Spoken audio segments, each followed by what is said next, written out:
Sabay-sabay nag-ehersisyo ang ilang health buffs sa Quezon City para isulong ang healthy lifestyle sa mga Pilipino.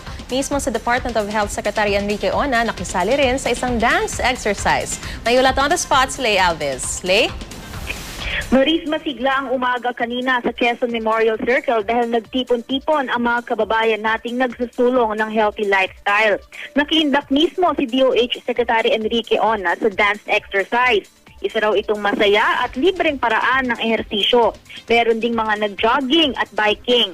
Ang sabayang pag-ehersisyo ay bahagi ng unang taong anibersaryo ng Metro Manila Integrated Non-Communicable Disease Program o MIND-P Coalition sa pakikiisa ng DOH at iba pang mga grupo. Ipinopromote nila ang healthy lifestyle para makaiwas sa mga sakit gaya ng hypertension, diabetes, stroke, sakit sa puso at obesity.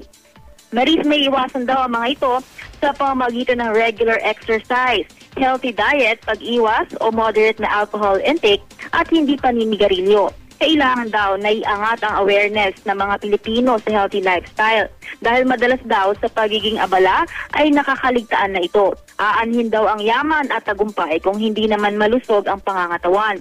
Kaya naman pursigido silang ipalaganap sa buong bansa ang healthy lifestyle. Maris.